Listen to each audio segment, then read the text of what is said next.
ተጨቋኝ የሆኑት ይረዳሉ። የነሱ ህመም የድሮ ህመም የሌሎችን ህመም እንዲረዱ ያደርጋቸዋል ብላችሁ አትመኑ። በድህነት ውስጥ ያለፉት ሁሉ ለድሆች መልካም ያስባሉ። ድሆች ከድህነት ነፃ እንዲወጡ ይፈልጋሉ ብላችሁ አታስቡ። ኦቶማቲክ አይደለም። እንደው አንድ ምሳሌ ልጠቀም። ይህንን ትንሽ ወደ ያድሮ የመጣ እኔ ለምን ሄድክ ልትሉኝ ትችላላችሁ። ኦህዴድ በነበረበት ዘመን የኦህዴድን 25ኛው ዓመት በዓል እያከበርን ስለሆነ መጥተህ እዛ ተካፈል አሉ። ኦህዴድ ምን እንደሆነ ታውቃላችሁ? የኦሮሞ ህዝብ ዴሞክራሲያዊ ድርጅት። ከዛ ስንሄድ እዛ ምስክርነት እያቀርቡ ነበር ታጋዮች የነበሩት ምን ውስጥ እንዳለፉ ምን እንደሆኑ። አንዳንዱ እንባ የሚያመጣ ነገር ግን እዛ ምስክርነት ከሚያቀርቡት ውስጥ 2 ቤት 3 ቤት በሙስና ያገኘዋል። እኛ የምናውቃቸው እንዴት እናበለጽጋለን ብለው ከመጡት ህዝብ ምን አድርገው ዘርፈው፣ አያችሁ፣ ነፃ እናወጣለን ካሉት ህዝብ ዘርፈው ለራሳቸው 3 ቤት አለው ነው የሚባለው። ሌሎች ደግሞ እንዴት እኔ ነካኝ ብለው ሰዎችን የሚያስሩ የሚያሰቃዩ ሆኑ። እነሱም የተሰቃዩ ነበሩ። ለምን ስቃያቸው እነሱን አላስተማራቸው? ይሄ ኦቶማቲክ አይደለም። ስለዚህ ክርስቲያን መሆንም እኛን የተሻለ እንድንሆን ያደርገናል ማለት አደርገናል። ክርስትና ጉዞ ነው። ስለዚህ ነው እኔ ዛሬ ይህንን በደንብ እንድትረዱ የሚፈልገው። ኃይልና ስልጣን የበላይነትን ተቀዳጅተን በሌላው ጫንቃ ላይ በመቀመጥ ለመጨቆን ያለንን ሰዋዊ ፍላጎት በመቀስቀስ ይፈትነናል።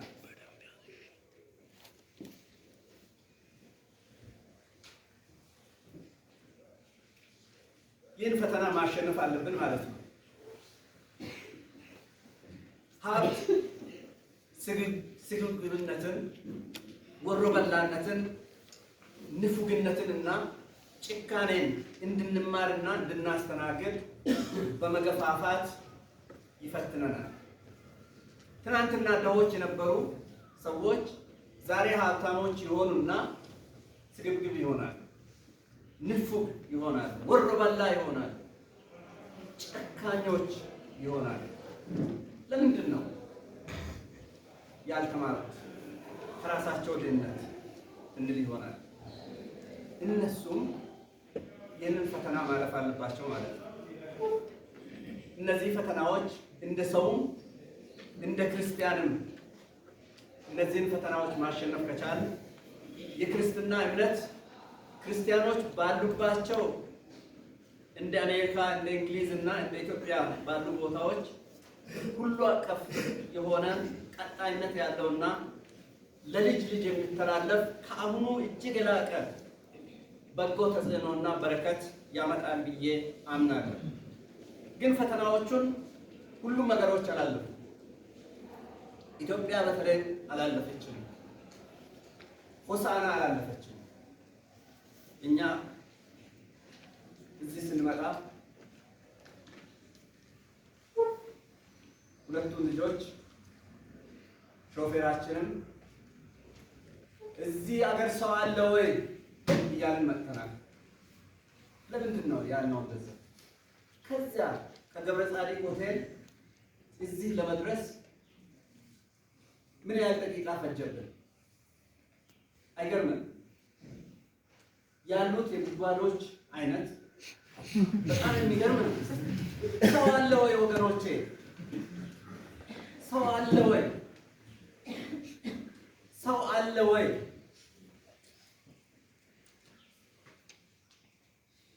በጣም ይገርማል። ኢትዮጵያ ፈተናውን አላለፈች። ኢትዮጵያ የአለማለፏ ምልክት በሆሳዕና ይታያል። አያችሁ፣ ነፃነት አለ፣ ኃይልና ስልጣን አለ፣ ሀብት አለ። ነገር ግን መንገዶች ሁሉ ጉድጓድ ናቸው። ከተማው እኔ 9ኛ ክፍል ተማሪ በነበርኩበት ጊዜ በእግር ነበር የምንሄደው። ጫማ አልነበረም። ጅምር ላይ ጠጠር ላይ ነበር የምንሄደው። ከተማው አቧራ በአቧራ ነበር። ከዚያ በምን ተሻለ እያልኩኝ ነበር። ከስንትና ስንት ዓመት በኋላ ፈተናውን አላለፍንም። አንዳንድ ሰዎች ባጠኑት ጥናት ክርስትና ለኢትዮጵያ ችግሮች በአብዛኛው ምክንያት እንጂ መፍትሄ አልሆነም ብለው ደምድመዋል። ይሄ እውነት ነው። ሌላው ተቃራኒው ሊል ይችላል። ጉዳዩ የጠለቀ ጥናት የሚያስፈልገው ቢሆን ችግሮቻችንን ግን የምንክዳቸው አይደሉም። ፕሮፌሰር መስፍን እንዳሉት በስልጣኔ በራፍ ላይ ደርሰን ከኋላችን የመጡት በአዳራሹ ሲገቡ እኛ አሁንም ውጪ ቆመን በልመና እንኖራለን። መንገዶቻችን እንደ ሆሳዕና አይነት መንገዶች ሆነው በጉድጓዶች ውስጥ መኪናዎቻችን እየተሰበሩ እንኖራለን ማለት ነው። በሕግ አራዊት እየተመራን የሰውነት ሀብታችንን አእምሯችንን እና መንፈሳችንን ታፍነን ኑሯችንን የምናሻሽልበትን ዘዴ ለመፍጠር አልቻልንም ይላል። እውነት ነው። እኛ ክርስቲያኖች መንግስት አይደለንም። ለውጥ የሚመጣው በክርስቲያኖች አማካኝነት ብቻ ነው ማለትም ትክክል አይደለም።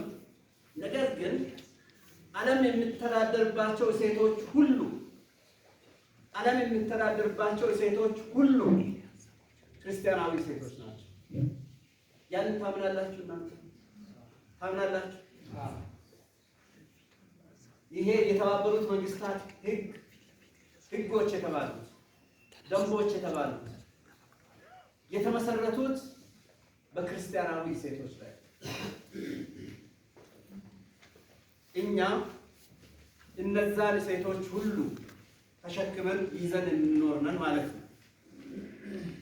አሁን ያለንበትን ሁኔታ ስናይ ደግሞ ምን ያህል እውነት እንደሆነ ባላቅም በፌደራል ደረጃ ብቻ በትልልቅ የመንግስት የስልጣን ቦታ ያሉት እንደ ሚኒስትር፣ ምክትል ሚኒስትር፣ ኮሚሽነር፣ ዳይሬክተር፣ ምክትል ዳይሬክተር ወዘተ ከሚባሉት ሰዎች ውስጥ 57 በመቶ ወንጌላውያን አማኞች ናቸው ይባላል። ነገር ግን ባለፉት 5 ዓመታት በኢትዮጵያ ሙስና ምን ያህል ከፍ አለ ብለን ስንጠይቅ ብዙዎቹ የጠየቅናቸው ሰዎች 92 በመቶ የሚሆኑት እጅግ በጣም ከፍ ብለዋል ባለፉት 5 ዓመታት ብለው መልሰዋል። እንግዲህ እኛ 57 በመቶ ወንጌላውያኑ 57 በመቶ ከሆኑ ያ በፌደራል ደረጃ ነው። እዚህ ወደ ሆሳዕና ቢመጣ ወደ ሀዲያ ቢመጣ ስንት በመቶ ይሆናል? 100 በመቶ አሉ። ያንዳንዱ ስራት የለም። አዎ 100 በመቶ ነው የሚሆነው። ያ በፌደራል ደረጃ ነው። እንግዲህ በፌደራል ደረጃ ካቶሊኩን፣ ኦርቶዶክሱን ስንጨምር ምን ያህል ሊሆን እንደሚችል መገመት አያዳግትም። ግን ባለፉት 5 ዓመታት በመንግስት መስሪያ ቤቶች ላይ ምን ያህል እምነት አላችሁ ብለን ስንጠይቅ 75 በመቶ የሚሆነው ህዝብ ምንም እምነት የለም። ምንም እምነት የለም። አሁን በመንግስት መስሪያ ቤቶች ስላችሁ ሁሉንም ነው የሚያጠቃልለው ማለት ነው። ከቀበሌ ጀምሮ እስከ ጠቅላይ ሚኒስትሩ ጽሕፈት ቤት ድረስ ምንም እምነት የለም። ክርስቲያኖች የክርስቶስን ህይወት የክርስቶስን እሴቶች በአደባባይ ቢኖሩ ያን ሊለውጡ ይችላሉ የሚል እምነት አለ። በአፍሪካም በዓለም ዙሪያም ለበጎ ተጽዕኖና በረከት ትልቅ መሳሪያ ሊሆኑ ይችላሉ የሚል እምነት አለ። እኔ እንደውም የሚለው በኢትዮጵያ አውድ ክርስቲያኖች ካልተለወጡ፣ ቤተ ክርስቲያን ካልተለወጠች ለውጥ ይመጣል ብያለሁ። በኢትዮጵያ አውድ ልክ ነው። ሲንጋፖር ተለውጧል ልትሉ ትችላላችሁ። ግን ብዙ ክርስቲያኖች ናቸው ያሉት። በክርስቲያናዊ እሴቶች ተጽዕኖ ስር ያደጉ የኖሩ ሰዎች እዛም አሉ። ግን እሺ ክርስቲያን ሀገር አይደለም በሉ፣ ሲንጋፖር አድጓል በሉ። በእኛ አውድ ግን ክርስቲያኖች ካልተለወጡ፣ ቤተ ክርስቲያን ካልተለወጠች ኢትዮጵያ አትለወጥም የሚል እምነት አለ። ሁሌም በክሽፈትና በውድቀት ውስጥ እንኖራለን። እኔ አሁን ሆሳዕናን ላሳያችሁ ብዬ ሰዎችን ማምጣት እችላለሁ። ጋሽ መኬ እችላለሁ። ሆሳዕና ሆሳዕና ይላሉ ሰዎች። ሆሳዕና ሆሳዕና ስሙ በጣም ትልቅ ነው፣ በጣም ትልቅ ነው። ወንጌል መጀመሪያ የደረሰበት የወንጌል አርበኞች የፈለቁበት ይባላል። እኛ ግን በጣም ያሳዝናል። እነዚህን ጉድጓዶች እንኳን መሸፈን አቅቶን በጣም ያሳዝናል። እዚህ ስንት ባንክ አለ? እስቲ የቆጠረ ሰው አለ? ሊነግረኝ ይችላል? ስንት ባንክ አለ? እንደው የቆጠረ ሰው አለ? እኔ ንግድ ባንክ ብቻ ወደ 10 ምናምን አለ ስባት ቅርንጫፎች አሉ ስባት ሰምቻለሁ። ብርሃን ባንክ አለ፣ ኦሮሚያ ባንክ አለ፣ ምናምን ዳሽን ባንክ አለ፣ ሌሎች አዋሽ ባንክ አለ፣ አባይ ባንክ አለ፣ ሌላ ዘመን ባንክ አለ፣ ሌላ በጣም ብዙ ባንኮች አሉ አይደለም? እንደው እግዚአብሔር ሰው ይሰጣል። ለሆሳዕና ልማት ሰው ቢያስነሳልን እነዚህን ባንኮች ሰብስቦ አንድ ሰውዬ እናንተ ባንኮች ሰው ከአንድ ቦታ ወደ ሌላ ቦታ ቶሎ ብሎ ቢደርስ ለእናንተም ጥሩ ነው፣ ለኢኮኖሚውም ጥሩ ነው፣ ለሀገሩም ኢሜል ጥሩ ነው። ስለዚህ ይህን ያህል ገንዘብ ስጡን፣ ይህን መንገድ እናስተካክል፣ እናሰራ ብሎ ባንኮች አይሰጡም? ይሰጣል።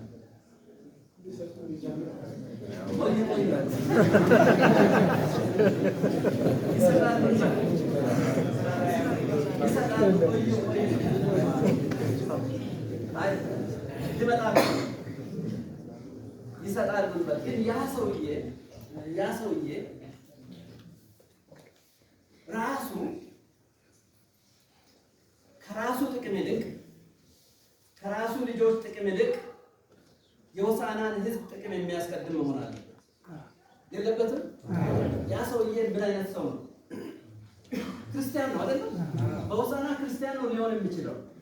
ሙስሊምም ሊኖር ይችላል፣ ግን በአብዛኛው ክርስቲያኖች ናቸው ያሉት።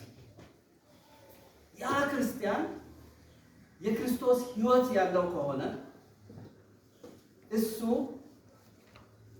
ትልቅነትን፣ ሀብትን፣ ጥሩ መኪናን፣ ጥሩ ቤትን፣ በአውሮፕላን መብረርን ወይም መዝናናትን፣ በየባህር ዳርቻው መቀመጥንና እዛ ፀሐይ መሞቅን ቀዳሚ ካላደረገ የሆሳዕና ሕዝብ ችግር ችግሬ ነው፣ የሆሳዕና ሕዝብ ልማት ልማቴ ነው ካለ ያ ሰው ጥሩ መንገዶችን ያሰራል አያሰራም? ጌታ ሆይ ያን ሰው ስጠን በሉ። ያን ባለራዕይ ስጠን በሉ። እኔም እንግዲህ እንደ ሌሎቹ እያልኳቸው ነው ማለት ነው አይደለም? መጣልኝ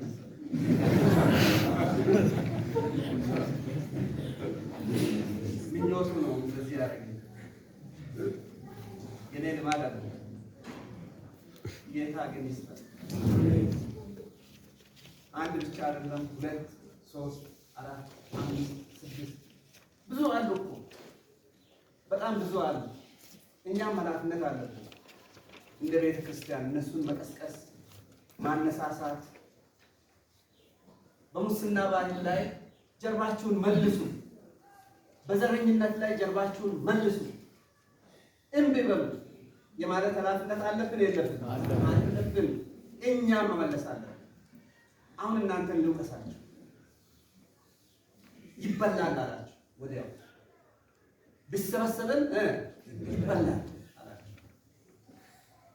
እኔ ደግሞ እንዳይበላ ሁላችንም እንነሳ ነው የሚለው። የሚበሉት እንዳይበሉ እናርግ ነው የሚለው። እንነሳ ሁላችንም። የዋቸሞ ዩኒቨርሲቲ ንብረት የኔ ነው፣ የክልሉ ንብረት የኔ ነው፣ የሆሳዕና ከተማ ንብረት የኔ ነው የሚል ሰው ቁጥር ከፍ እያለ ከሄደ የሙስና ባህል ምን እየሆነ ይሄዳል? እየቀነሰ እየደከመ ይሄዳል። የተነሳውን ወደውኑ ይመጣል። አዎ የሚመጡ ከሆነ ሌሎች ደግሞ መነሳት አለባቸው።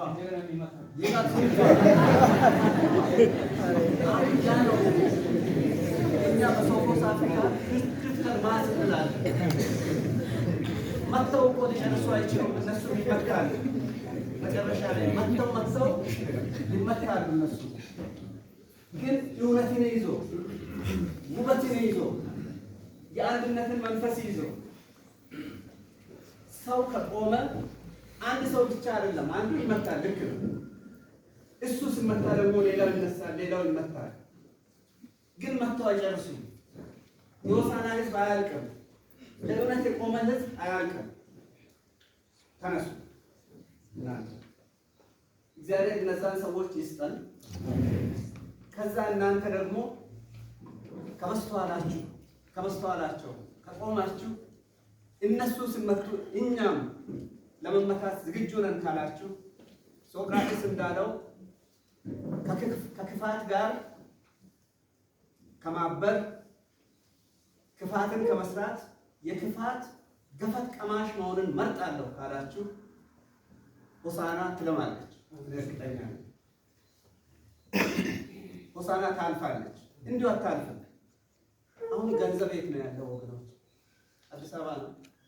ሆሳዕና እኮ ነው አዲስ አበባ ማለት ነው። ብዙ ገንዘብ ነው ያለው እዚህ። ሆሳዕና በገንዘብ ተጨናንቆ በዚህ አይነት ጉስቁልና ውስጥ እንዲኖር እንዴት ዝም ትላላችሁ? እናንተ ሰላማዊ ሰልፍ አትወጡ ነው ክርስቲያኖች? ይመታል። ኧረ ይመታል። ምንድን ነው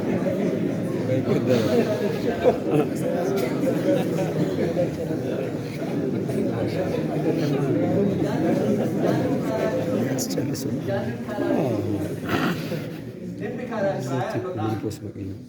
እኛ ለእውነት መቆም አንችልም። ለምን እመታለሁ? እኔ ልጆቼን አሳድጋለሁ። ለምን እመታለሁ? እኔ በሰላም እኖራለሁ።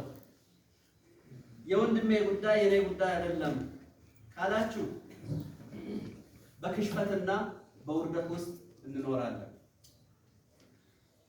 ስለ ውርደት እንደኔ ውጪ የሚኖሩ ያውቃል። እኛ በውርደት ውስጥ ነው የምንኖረው። እንግዲህ ተስፋዬ የቀደሙት ለእኛ እንዳወረሱን እኛም ለልጆቻችን ክሽፈትንና ውርደትን እንዳናወርስ።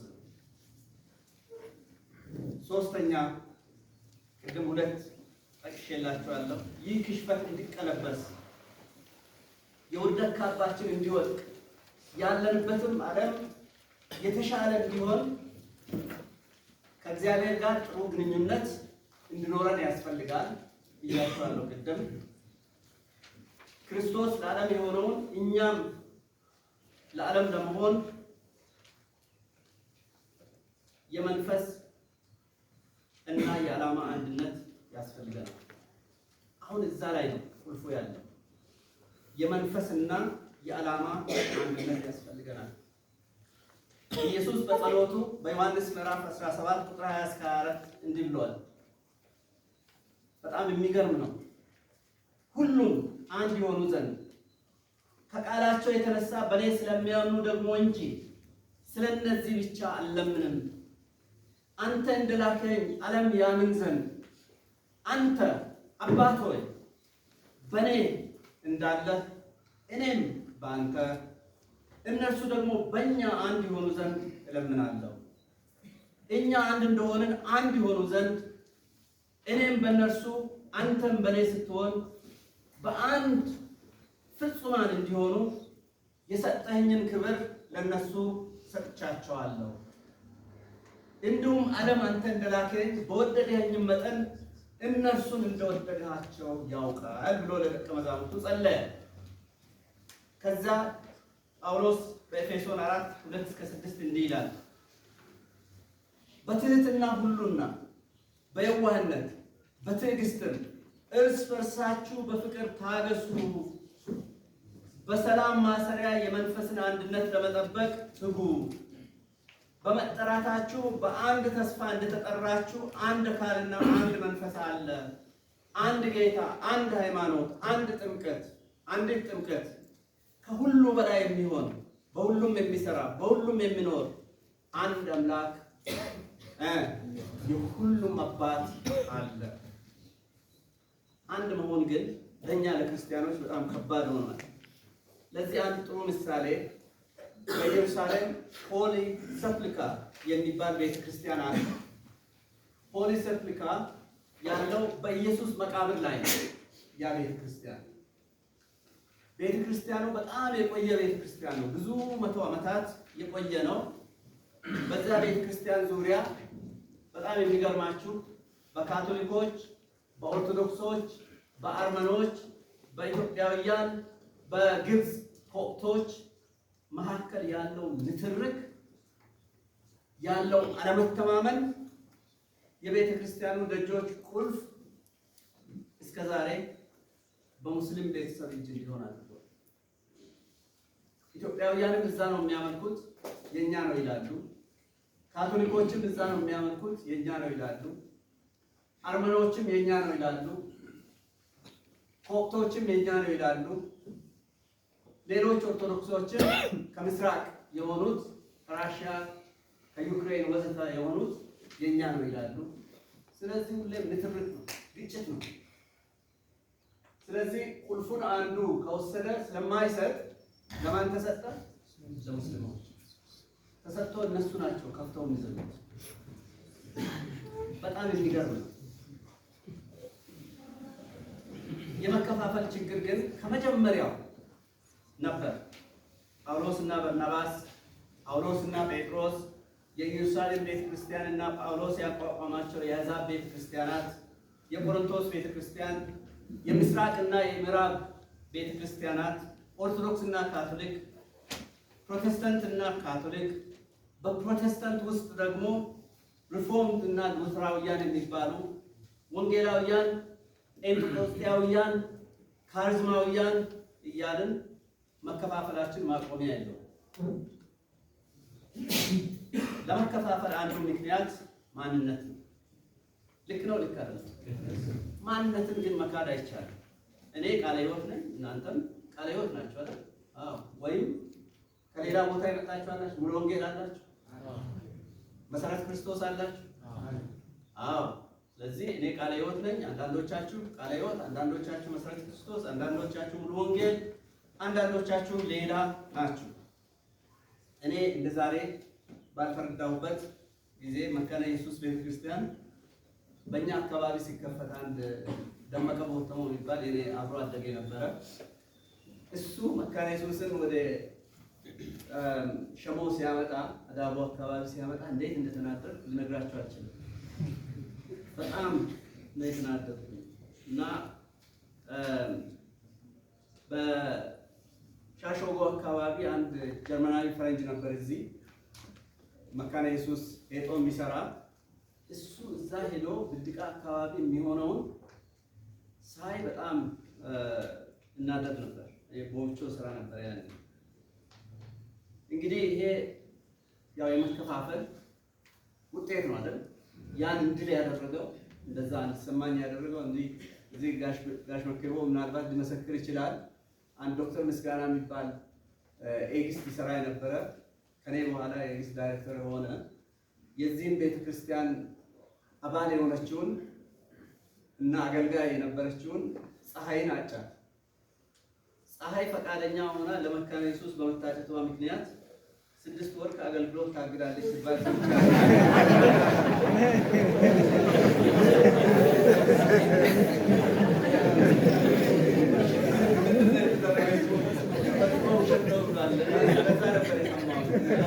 ነገሩን ለማባባስ ነው ማለት ነው። ስማችንን ያጠፉት። ስለዚህ ይቅርታ ጠይቃለሁ።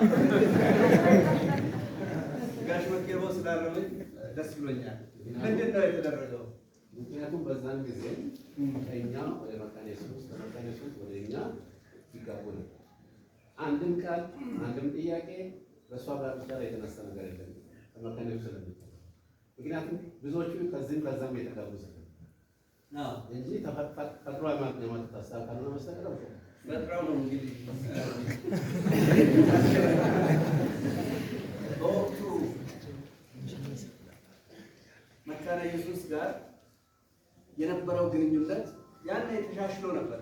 በተለይም በኮሚኒዝም ዘመን እኛ ቃለ ሕይወት እዚህ ቤተክርስቲያን ስላልነበረ እችም ቤተክርስቲያን ገና ስላልተመሰረተች ሃይስኩል ተማሪዎች በነበረን ጊዜ እናመልክ የነበረው ከሰዓት በኋላ በመካነ ኢየሱስ በሄዶ መካነ ኢየሱስ ነበር። ስለዚህ እኔን በመንፈሳዊ ሕይወት በማሳደግ ኮንትሪቢዩሽን ነበራት ያቺ ቤተክርስቲያን ቄስ ዘኪዎስ በተለይ። ያ ሁሉ ሆኖ ግን መከፋፈላችን፣ አንዳችን ሌላችንን ማግለላችን ያው እውነታ ነበር፣ ያለ ነገር ነበር።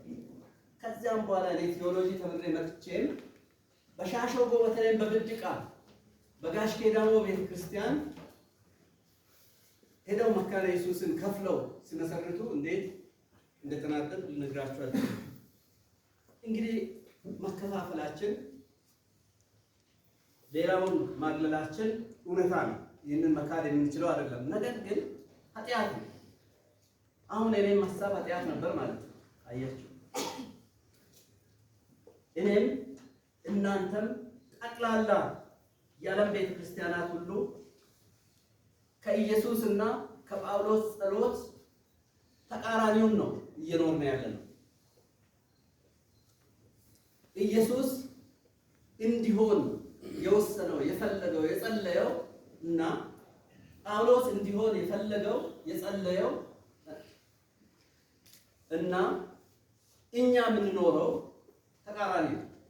ተቃራኒ አይደል? ስለዚህ በኃጢአት ውስጥ ነው አይደል የምንኖረው? ነው አይደለም? ነው አይደለም? ብሎ ወንጌሎች ነው አይደለም? ቃለ ሕይወቶች መሰረት ክርስቶሶች ነው እንጂ መካነ ኢየሱሶች ነው። በኃጢአት ውስጥ ነው የምንኖረው።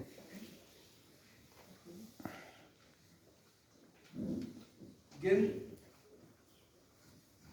ልዩነትን ማስወገድ ይቻላል ወይ የሚል ጥያቄ አለ። እኔ አንድ ጊዜ መቀሌ ሄጄ መቀሌ ላለው ለከሳቴ ብርሃን ኮሌጅ አስተማሪዎችና ተማሪዎች ነበረ ለመናገር ሄድኩኝ። ግን ማህበረ ቅዱሳን እኔ እንደሚሄድ ሰምተው የሆነ ጭቅጭቅ አንስተው ተማሪዎቹ ሊመጡ አልቻሉም። ለአስተማሪዎች ስናገር መጨረሻ ላይ አንዱ አስተማሪ ለምንድን ነው እንደው እናንተ ፕሮቴስታንቶች ሁሉንም ትታችሁ የእናት ቤተክርስቲያን አካል የማትሆኑ ብሎ ጠየቀ። እንግዲህ እኔ በእውነቱ ያንን መሆን ብንችል ደስ ይለኛል። ግን የዶክትሪን ልዩነት አለ። ያንን እንዴት ማጣበብ እንደምንችል እንደው ሰማያዊ ጥበብ ከላይ ቢሰጠንና ያንን አጥብበን ሁላችንም በልምምዳችንም በዶክትሪናችንም አንድ ሆነን መኖር የምንችልበት ሁኔታ ቢፈጠር እኔ ደስታውን አልችልም ብያቸዋለሁ። ግን ሊፈጠር ይችላል ወይ? ከወዲኛው ዓለም ያ ሊፈጠር ይችላል ወይ? አሁን ባለንበት ሊፈጠር አይችልም። እኔ ግን የሚለው አሁን ብዙ ሆነናል። መካነ ኢየሱስ ሆነናል፣ መሰረት ክርስቶስ፣ ሙሉ ወንጌል ወዘተ።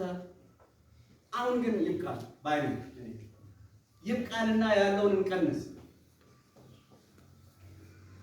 መቀነስ እንችላለን እንጂ ማጥፋት አንችልም ነው የኔ አቋም። እኔ ክርስቲያን፣ የክርስቶስ ተከታይ፣ ወንጌላዊ አማኝ ብቻ ቢባል ይበቃኝ ነበር። ግን ቃለ ሕይወት ነኝ፣ ያንን መካድ አልችልም። ክርስቲያን ብቻ ቢባል ደስ ይለኝ ነበር። አሁን ግን ባለንበት ሁኔታ የማንነት አድራሻ ያስፈልገኛል። ስለዚህ የማንነት አድራሻ የት ነው? ቃለ ሕይወት ነው። ስለዚህ ያን መካድ አልችልም። ነገር ግን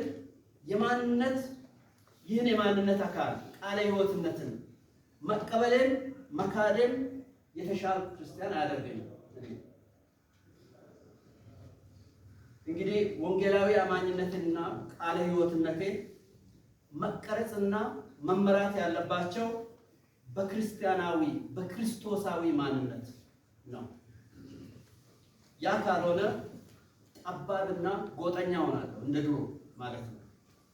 አገልግሎቴ የእግዚአብሔር አገልግሎት ወይም የእግዚአብሔር መንግስት አገልግሎት ሳይሆን ቡድኔን ማገልገል ይሆናል ማለት ነው። ያ ደግሞ በኃጢአት ላይ ኃጢአት መጨመር ነው። ለክርስቲያናዊ አንድነት እንቅፋት ማንነት ብቻ ሳይሆን እኔነትም ነው።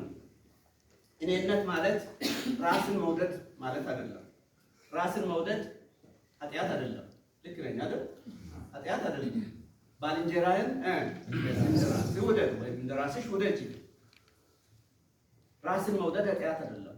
እኔነት ግን የራስ ፍላጎት ማለት ነው። እኔነት በሁሉ ነገር ራስን ማዕከላዊ ማድረግ፣ ራስን ብቻ እንደ መሪ፣ ራስን ብቻ እንደ መፍትሄ፣ ራስን ብቻ እንደ መድኃኒት ማየት ነው። ቤተ ክርስቲያንም አገርም ዓለምን በእንደነዚህ አይነት ሰዎች ከወደቀች ወይም ከወደቀ ትልቅ አደጋ ነው። አራተኛ ክርስቶስ ለዓለም የሆነውን እኛ መሆን የምንችለው ማህበረሰብን፣ ሀገርን፣ አህጉርን፣ ዓለምን የመፈወስ ስራ ተግተን ከሰራን ነው። እንደምታውቁት ኢትዮጵያ በጣም ታማለች አይደለም? ታማለች አልታመመች? ታማለች። በእርግጥ የክርስቲያኑ ቁጥር እያሻቀበ ነው፣ ወደ ላይ እያደገ ነው። የተማረ ሰው ቁጥር እየጨመረ ነው። ከተሞች እያደጉና እያማሩ ነው እንደ አዲስ አበባ። የሀብታም ቁጥር እያደገ ነው። ነገር ግን የደሃ ቁጥር ደግሞ እጅግ እየጨመረ ነው። ከተሞች ግራ በተጋቡና ተስፋ በቆረጡ ደሆች ተጨናንቀዋል። አምባገነኖች ስልጣን ላይ ተቆናጠዋል። ነፃነት፣ ለሕግ የበላይነት አለመገዛቱ እየጨመረ ሄዷል። አሁን በየቦታው መታገት የዛ ምልክት ነው። እኛ ወደ ደሴ ሄድነው በመኪና ወይም በአውቶቡስ አይደለም፣ በአውሮፕላን። በጣም ብዙ ሰው ብዙ ደሆች 8,000 ወይም ከዚያ በላይ እያወጡ ወደ ደሴ ይመላለሳሉ። ሰዎች እየዳዩ ነው። የኢትዮጵያ አየር መንገድ ሀብታም እየሆነ ነው፣ ግን ህዝቡ እየዳየ ነው። ያ ነፃነት፣ ለሕግ የበላይነት ያለመገዛቱ ውጤት ነው። የተማረ ሰው ቢበዛም ከልበ ብሩሆች ይልቅ የልቦና አይነ ስውራን የበላይነት ይዘዋል። ቤተ ክርስቲያናት መሰረታዊ እሴቶቻቸውንና ስነ ምግባራትን በማያከብሩ አማኞች እናም ራስ ወዳድ ከፋፋይና ጽንፈኛ በሆኑ መሪዎች ምክንያት ከግቢያቸው ባሻገር ያላቸው ተጽዕኖ አናሳ እየሆነ ተቸግራለች። ኢትዮጵያ በእውነት ታማለች። በሽታዋ እየባሰ ሄዷል። ይህም በሁለት ምክንያት ይመስለኛል። አንዱ ምክንያት አንድ በሽታ ለሌላ በሽታ መፈጠር ምክንያት እንደሚሆን ሁሉ በሽታን እየፈጠረ ስለሄደ ነው። ሁለተኛው ምክንያት የሚመስለኝ ለበሽታዎቻችን የሚሰጠው መድኃኒት ፍቱን ካለመሆኑም በላይ የሚፈጥረው የጎንዮሽ ጉዳት የከፋ መሆኑ ነው። ባለፉት 50 ዓመታት በአሜሪካ፣ በእስያና በአውሮፓ እኛን በቅጡ በማያውቁን ሰዎች የተፈጠሩና የእኛን በሽታና ምንጩን በትክክል መርምረው ባልተረዱ ሐኪሞች የታዘዘ ፍልስፍናዊ ርዕዮተ ዓለማዊ ደግሞ ባህላዊ ኢኮኖሚያዊም መድኃኒቶች በትምህርት በስልጠናና በእርዳታ አማካኝነት ተፈራርቀውብናል። የመድኃኒቱ ፈጣሪዎች ሐኪም ነን ባዮች እኛ ከነ እገሌ የተሻለን ነን እያሉ የመድኃኒት በገፍ አሸከሙ። ሌሎች አስመሳይ የሰፈር ሐኪሞች እኛ እንደዚህ ነን፣ እኛ እንደዛ ነን የሚሉ ደግሞ እነሱ ራሳቸው በትክክል የማያውቁትን መድኃኒት እየሰጡን ህመማችንን አባሱት። ማርክሲዝም ሌኒኒዝም እያሉ አብዮታዊ ዴሞክራሲ እያሉ አሁን ምን እየተባለ እንደሆነ አላውቅም። ይህ ሁሉ እውነት ቢሆንም ለኢትዮጵያ ማህበረሰባዊ በሽታዎች ዋናዎቹ ምክንያቶች እኛው ነን። እኛ ክርስቲያኖች ነን። ለኢትዮጵያ በሽታዎች ዋናዎቹ ባለመድኃኒቶችም እኛው ነን። ሐኪሞች መሆን ያለብን በተለይም እኛ ክርስቲያኖች ነን። በእውነት አሁን በጣም እየተበላሸም ቢሆን በአውሮፓ ላለው ማህበራዊ፣ ባህላዊ፣ ፖለቲካዊና ኢኮኖሚያዊ ለውጥና እድገት ምክንያት የሆነው ክርስትናና ክርስቲያኖች ናቸው። ይሄ እውነት ነው። ይህንን አሁን ብዙ ሰዎች አምነዋል። ድሮ አያምኑም ነበር። ድሮ ፍልስፍና ይመስላቸው ነበር። አንድ ሪቻርድ ዶኪንስ የሚባል ሳይንቲስት አለ በኦክስፎርድ። በጣም ጽንፈኛ የሆነ ሳይንቲስት ነው። ክርስትናን ለማጥፋት የሚፈልግ ክርስቲያኖችን በተለይም ታዋቂ የሆኑትን ክርስቲያኖች እሱ አሳልጄ አላሳምናቸውም ነው የሚለው፣ ግን ያሳምናቸዋል። እንደዛ የሚያደርግ ሰው ቅርብ ጊዜ እኔ ባህላዊ ክርስቲያን ነኝ ስል ሰምቻለሁ። አሁን ብዙዎች እያመኑ ነው። ክርስትና ለማህበራዊ፣ ለባህላዊ፣ ለፖለቲካዊ፣ ለኢኮኖሚያዊ ለውጥና እድገት በአውሮፓ ትልቅ ምክንያት ሆኗል። በእንግሊዝ አገር የባሪያ ስርዓትና ንግድ እንዲቆም ምክንያት የሆኑት ክርስቲያኖች ናቸው። እነ ዊሊያም ዊልበርፎርስ ተብለው ይጠራሉ። በአሜሪካ ደግሞ እነ አብርሃም ሊንከን ነበሩ። በእንግሊዝ ሀገር ሌበር ፓርቲ የሚባል ፓርቲ አለ። ታውቃላችሁ አይደል? ብዙዎቻችሁ ኮንሰርቫቲቭ የሚባል አለ፣ ሌበር የሚባል አለ። ሌበር ፓርቲ የሚባለው የክርስቲያናዊ ሶሻሊዝምን በአገሩ ለማስፋፋት ሁሉም ሰው እኩል እንዲሆን፣ ድሃ እንዳይኖር በአገሩ፣ ሀብታሞች ካላቸው ሀብት ለድሆች እንዲያካፍሉ ለማድረግ የተቋቋመ ፓርቲ ነው። ያን ያቋቋሙት ክርስቲያኖች ናቸው። ዛሬ እኛ እኔን ቤተሰቤን በነፃ እዛ ሆስፒታል ሄደን ታክመን ምንም አንድ ሳንቲም ሳንከፍል የምንወጣው እነዚያ ሰዎች በመሰረቱት የጤና ስርዓት ምክንያት ነው። የጤና አገልግሎት ምክንያት ነው። ክርስቶስ ለዓለም የሆነውን እነዚያ ክርስቲያኖች ሆኑ። እነ ዊሊያም ዊልበርፎርስ ሆኑ። የባሪያ ስርዓት፣ የባሪያ ንግድ በዓለም የነበረው ያ ተራራ አሁን በሆሳዕና በሀዲያ ካለው የሙስና ተራራ ይበልጣል? ይበልጣል? አይበልጥም። ያ ተራራ ከዚህ ተራራ በጣም ይበልጣል። አሁን እንደዛ ማለት ነው። ያ ተራራ የባሪያ ስርዓትን፣ የባሪያ ንግድን መቀልበስ ትልቅ ተራራ ነበር። ግን ያንን ተራራ ቀስ በቀስ እየቆፈረ ቴንቻንግ እንደሚባለው ሰው ይሄ የቻይና ምሳሌ አለ። አንድ ሽማግሌ ሰውዬ መሬቱ እዚህ አለ፣ ተራራው እዚህ አለ። ያንን ተራራ ይቆፍራል። ሲቆፍር ሰዎች መጥተው እንዴ አንተ ይህንን ተራራ መቼ ልትጨርስ ነው የምትቆፍረው? መቼ መሬት ልታደርግ ነው ይሉታል። እኔ ሞኝ አልምሰልህ፣ እውነት ነው። እኔ ሽማግሌ ነኝ፣ እኔ ደካማ ነኝ። ዛሬ አቅሜ በሚችለው ያህል ተራራውን ቆፍራለሁ። ከዚያ ልጆቼ ይቆፍራሉ፣ ከዚያ የልጅ ልጆቼ ይቆፍራሉ። ከዚያ በኋላ ተራራው ደልዳላ ሜዳ ይሆንና በምድራችን ላይ ፀሐይ ወለል ብሎ ይታያል ብለው ነበር። ስለዚህ የሙስናም ተራራ ሊደረመስ የሚችል ተራራ ነው ብዬ አምናለሁ። የዘረኝነት ተራራ ሊደረመስ የሚችል ተራራ ነው። ይህንን ተራራ መደርመስ የሚችሉት እነማን ናቸው? ክርስቲያኖች ናቸው። ለምን?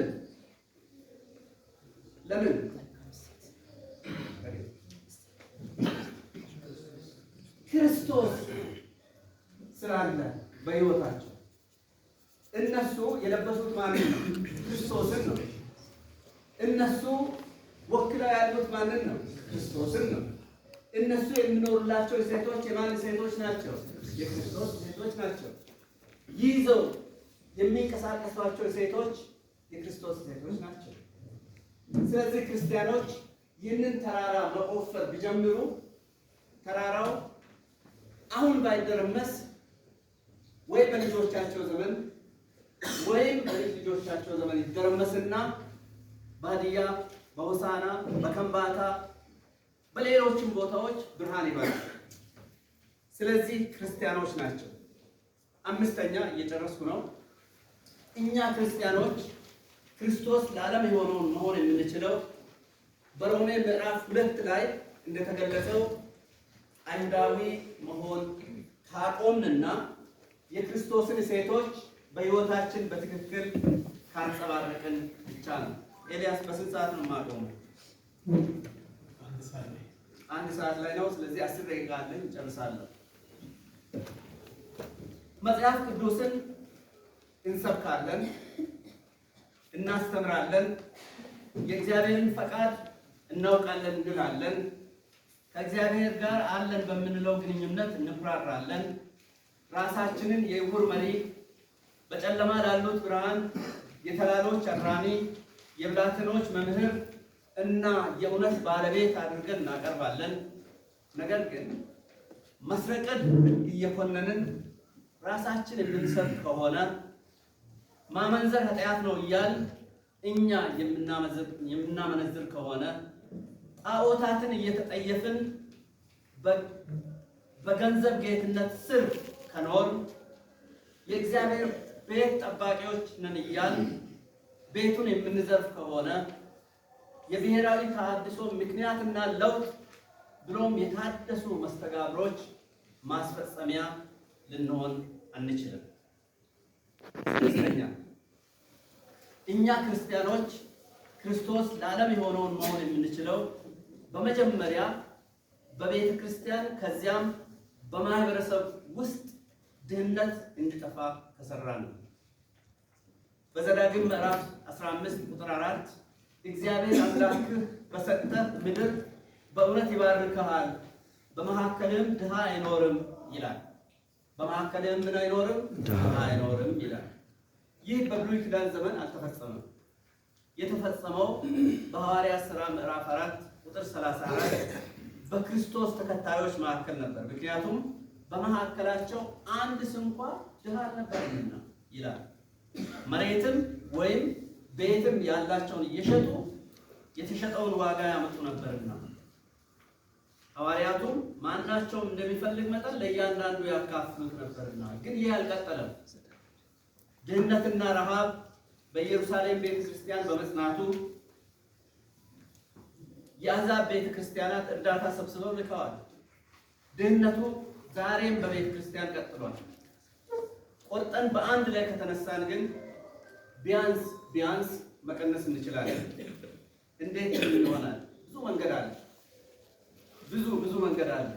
አንዱ በቤተ ክርስቲያን ውስጥ ያሉ ዩኒቨርሲቲ የጨረሱ ወጣቶች ስራ ፈጣሪዎች እንዲሆኑ ማድረግ ነው። አንዱ ዛሬ በኢትዮጵያ ግማሽ ሚሊዮን ወጣቶች ዩኒቨርሲቲ የጨረሱ አሉ።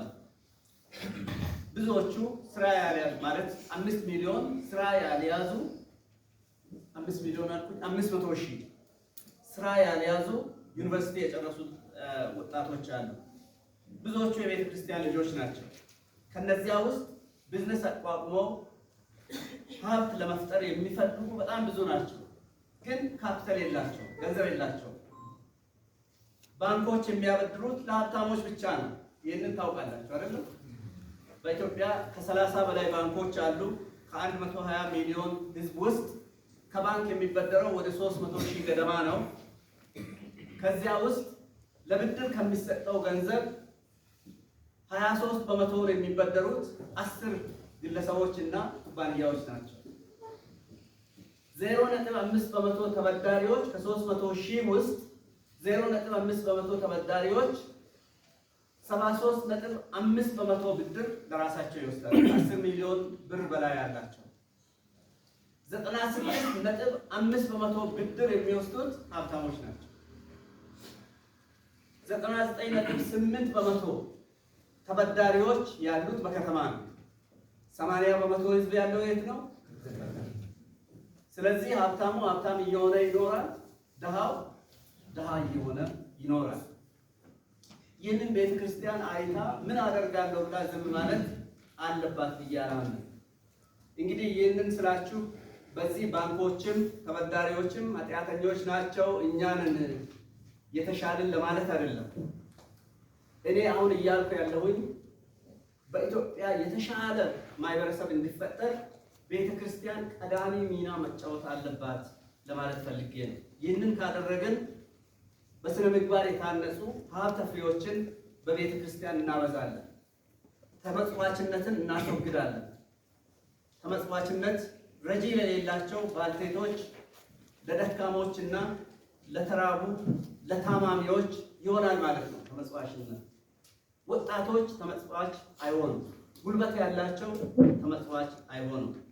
የመጨረሻው እኛ ክርስቲያኖች ክርስቶስ ለዓለም የሆነውን መሆን የምንችለው ድህነትና ጠብ ፈጣሪ ማህበረሰባዊ በሽታዎችን በተለይም ስሙኝ፣ ሙስናን፣ ዘረኝነትን፣ ጽንፈኝነትን በጽኑ በመጸየፍና ከነዚህ በሽታዎች የጸዳ ማህበረሰብና ቤተክርስቲያን ለመፍጠር ከተጋን።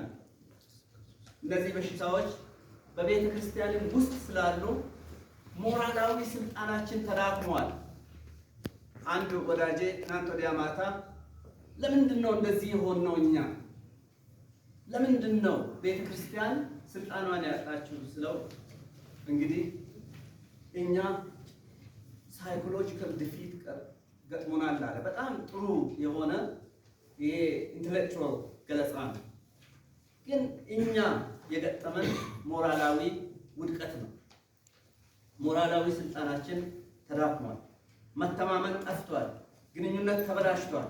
የክርስትና በጎ ተጽዕኖና በረከት ሁሉ አቀፍ ቀጣይነት ሊሆን አልቻለም።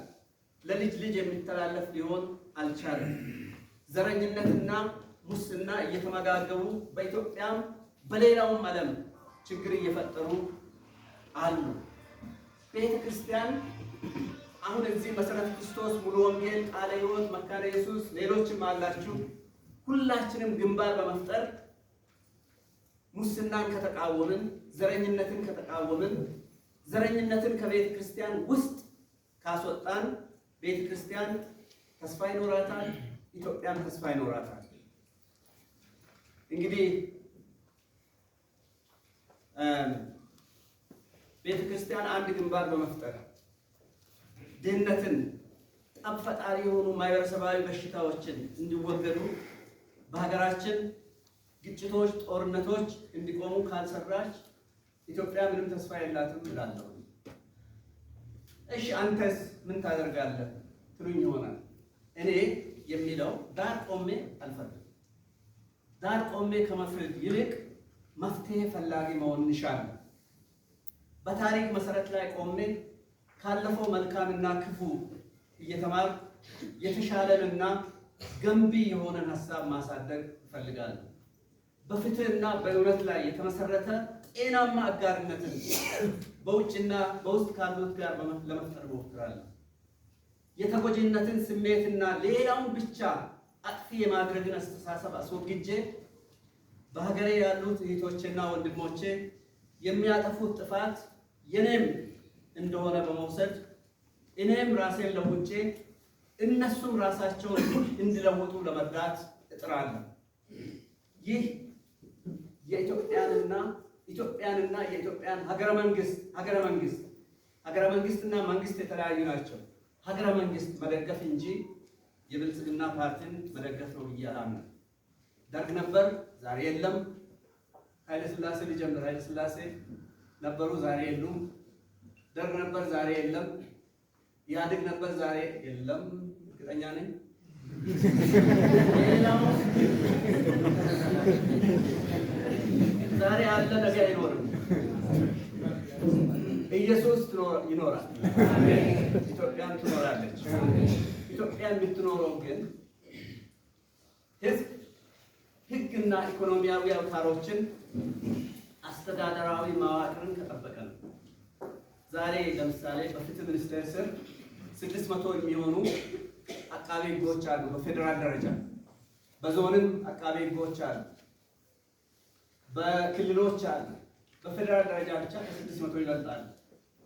እነዛ አቃቤ ህጎች ጥሩ ሰዎች እንዲሆኑ፣ የተለወጡ ሰዎች እንዲሆኑ እኔ ቢሰራ ቢረዳቸው ማንን ረዳሁ እላለሁ? ማንን? ሀገረ መንግስትን ወይም ኢትዮጵያን ረዳሁ እላለሁ። ምክንያቱም በጣም የሚገርማችሁ እዛ ፍትህ ሚኒስቴር ቢሮ ስትሄዱ የድሮ ሽማግሌዎች ይቅርታ ልጅጋሽ ምትሄዱ አንተ የሚያክሉ ሰዎች አሉ። በደርግ ጊዜ የነበሩ፣ በኢህአዴግ ጊዜ የነበሩ አሁንም አሉ። ህግ አቃቂዎች ደርግ የለም ኢህአዴግ የለም፣ እነሱ ግን አሉ። አሁን ያሉት ወጣቶችን ይኖራሉ። ስለዚህ እነሱ ከዘረኝነት፣ ከሙስና፣ ከጽንፈኝነት ተፈውሰው መስሪያ ቤታቸውንና ማህበረሰቡን ለመፈወስ የሚተጉ እንዲሆኑ ከረዳው ኢትዮጵያን ረዳው ማለት ነው። ይህ ሀሳቤ ተውጦላችሁ እንደሆነ አላውቅም። ተውጦላችሁ ካልሆነ ትንሽ ተነሱና አንድ ጆን ስቶት የሚባሉ ሰውዬ ያሉትን ስሙና ከዚያ ትሄዳላችሁ ወደ ቤታችሁ። ጥያቄ ብትጠይቁኝ ደስ ይለኛል፣ ግን ጊዜ ያለ አይመስልም። ጆን ተነሱና